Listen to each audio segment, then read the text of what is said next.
What is Web 123, just really quickly? Huh. Look, I mean, there's all the cliched versions of it. It's just new iterations of the internet. It's a progression, it's an evolution, it's new technology that underpins it. I think where we are today is on the cusp of a more participatory, more open internet than we've ever had before. One where consumers and users potentially own their data, they own a stake in the things that they're participating in, they're help creating to build. So it's a really fascinating iteration of the internet. For me, Web 1 was kind of like websites, and Web 2 was the mobile internet, and mobile apps. And that the transformation between sort of out of stage 1, where we all thought it was .coms, and then it became something much different.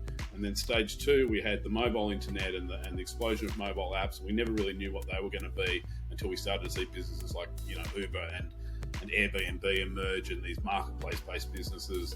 And Web 3, we're kind of at that coming out stage where it's not really generative art-based NFTs, and it's not DeFi 1.0. We're not quite sure what it's going to be, but it's going to be super interesting. If we're going to go into this metaverse sort of Web3 virtualization kind of world, surely the first step would be to have the 3D model of your products.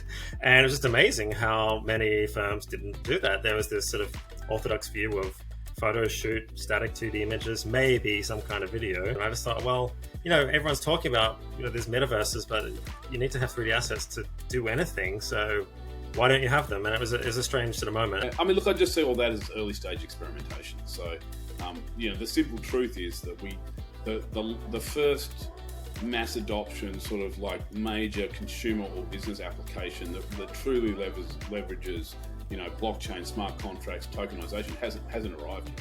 So we don't have that thing that sort of moves us beyond innovators and early adopters. So at the moment, we're sort of like, we're largely in the analogy and metaphor stage. We're like the information superhighway, right? We're trying to make sense through use cases that nobody can really understand. And it's kind of a unique beast, Web3, because of the tokenization element of it. So the ability for people to trade, they're incentivized to be part of these communities and incentivized to be part of these projects and incentivized to be part of these protocols, which is kind of like distorting the whole thing. Things that I'm super interested in is, there's just no question that community action, people will mobilize around things that they care about in ways that's never occurred before.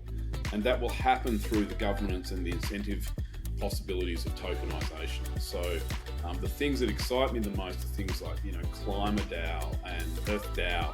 And, it's basically the ability to mobilize as a group of people, take a stake in something, have decision-making input, and, to do things. I mean, Climate DAO in its simplest form is about buying up carbon credits to make it too expensive to pollute. And an early stage experiment that was part of DeFi 2.0, which I'm not exactly sure where that's at today, but it was a way for you to mobilize, alongside your friends and put a stake in something where you did generate a financial return, but you're actually doing things that essentially governments couldn't do.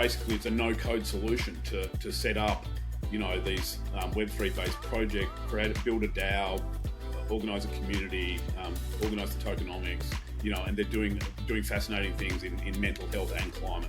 It's that stuff where I think we're going to see the true change of the world. All the brand stuff's interesting as well. The new business models are interesting, and it's all coming. Hasn't landed yet, but that's what sort of gets me up.